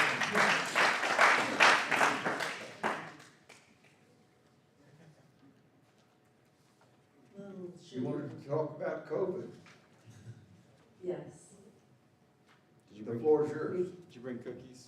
Not this time. I tell you, you gotta have a little sugar to help the medicine go down. Right. Nobody is talking about what happened at the beginning of the government taking over healthcare with an emergency order that Fauci knew, and the documents just came out a couple weeks ago, that he was the one that knew the funding that he provided to Wuhan caused the gain of function. Of course, we all sort of started thinking that was probably the case, but it's now out in the open. Okay, we had federal government going with private companies. That's a definition of fascism. That our government participated in this and forced people to have a shot that never was fully vetted and was only done on a small number of people, but they know now it's caused 20,000 plus 100,000 either have died from this shot in the United States alone or have had long-term disabilities. The military knows it. Everybody's seen somebody or known of somebody that has died from this shot. Now, this year, they allowed children to receive these shots. It's on their schedule for vaccinations. Now, when it comes to this state, I think they should be taken off the market, period. They've proven totally worthless. But for anybody going to schools, it's gonna come down to every single school district in every state if they're gonna force people to have these shots. I remember when we came down here from Pennsylvania ages ago, the first thing they said when we moved down here, where's the vaccination? Where are the shots? Where's the records? It's the first thing that came out of their mouth when we came down here. So I wanna make sure that this doesn't happen.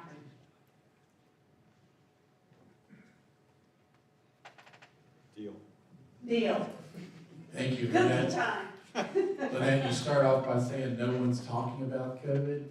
Yeah, there's going to be a bill, it's the same bill I ran last session with Senator Clay Yarborough. We're going to limit your state's ability to ever declare a public health emergency for the purposes of locking down your home, your school, your business. Last year, we were met with a response of, well, COVID's over. Yeah, I think see, that's what I'm talking about. everyone in this room, I think, can agree that the COVID situation It's is endemic. far from over, Yeah. absolutely. So this bill's needed, it's necessary. It hasn't been filed yet for the session because we're trying to get it exactly right. Senator Yarborough and I were actually working with the Department of Health. We basically told them, look, we can either do this our way, which will eliminate your department, or you can work with us and we'll have a really good bill. So I look forward to filing a really good bill this upcoming session. And as far as the shots are concerned, bear in mind, we have the best state surgeon general in the nation in Dr. Joseph Ladapo, who has really been front and center on the whole COVID vaccine controversy. And we have these talks every day. I've encouraged the state surgeon general to come out and oppose the use of those vaccines in pregnant women. So he's gone extremely far in terms of his criticisms of the vaccine. We're going to keep having those discussions with him. We're going to keep trying to push that envelope a little further. But thank you for your concern. Thank you. Nathan DiPietro.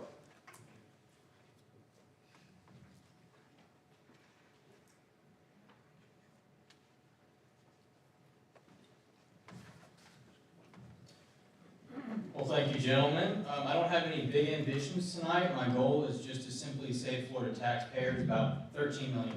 So currently, our state has a program that allows candidates running for statewide office to be able to receive taxpayer funding for their campaigns. In the most recent state election, the amount of citizen money spent on political campaigns came to almost $13 million. Almost $3 million more than the previous state election in 2018. According to the Tampa Bay Times. I think most people here, would say, like me, if I support a candidate, I will donate to that candidate. I don't want, it's the government's duty to ensure that our God-given rights are protected. It's not their job to play political megadonor. Both Republicans and Democrats should agree that we don't want the government to give our money to a politician that we fundamentally disagree with. We must end this program, and it will take a constitutional amendment to do so. I ask that you propose an amendment to the Article 6, Section 7 of the Florida Constitution.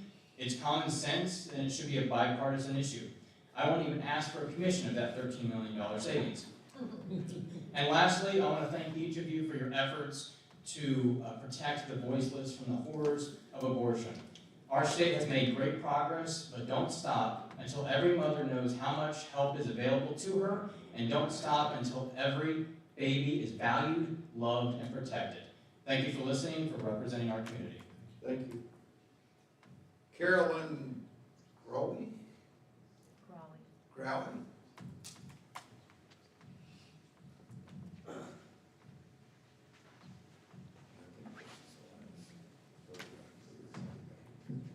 Hello, thank you for having me speak today. Thank you to all of you for your leadership, and I hope that Senator Broxson feels better.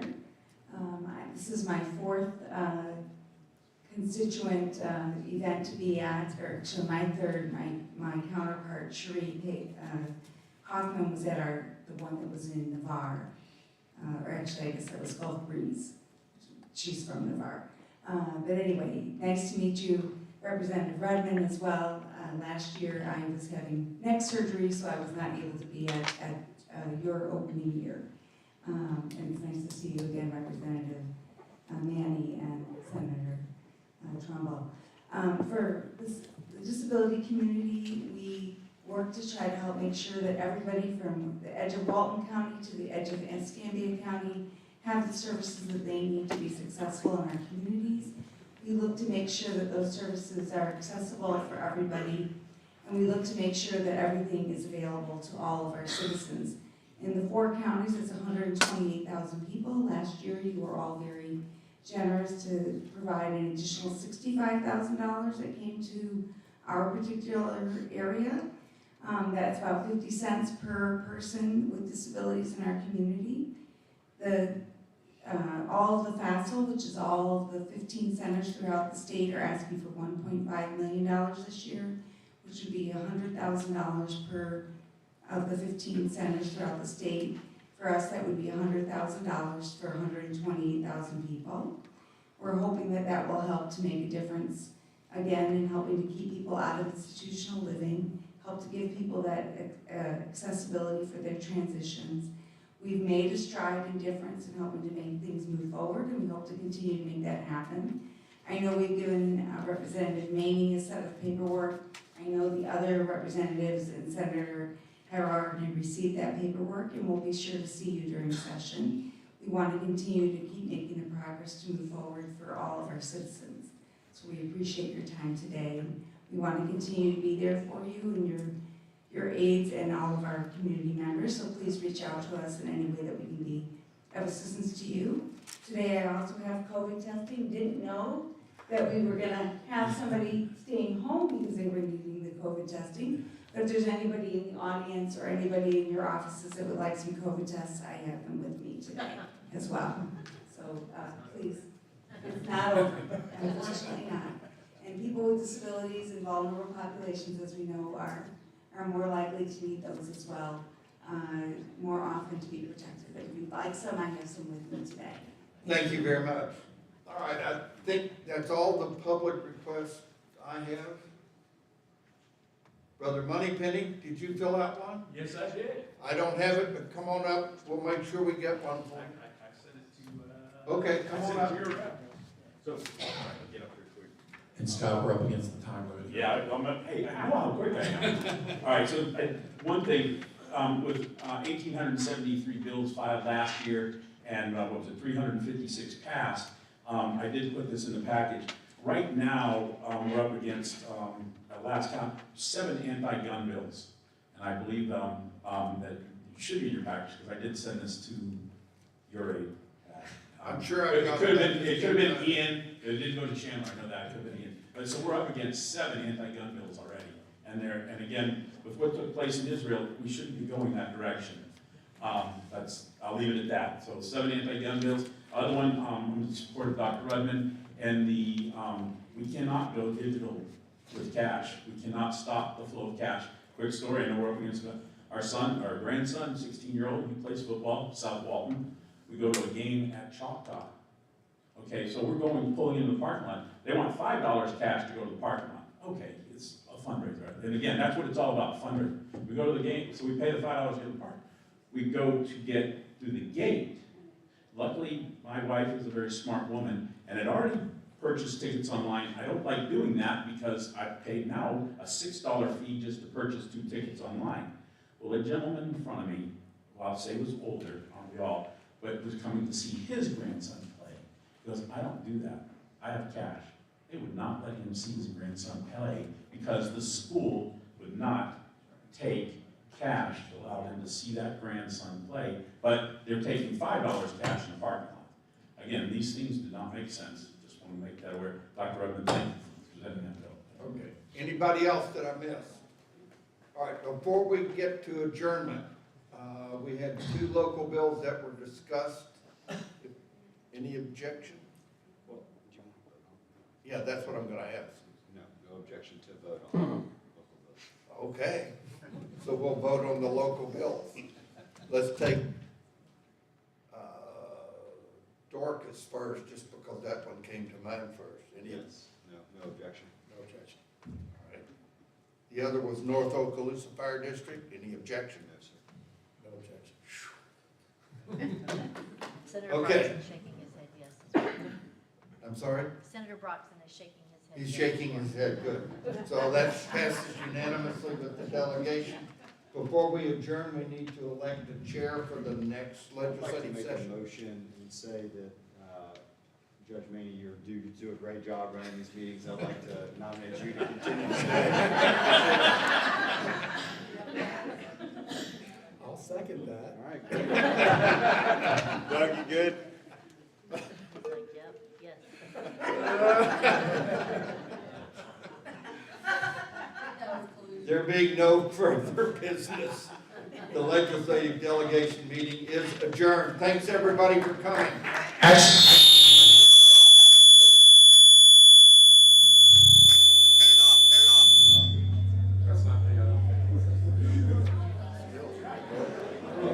So actually, I was gonna say, is everybody ready for the big game this weekend? Knoxville against Navarre.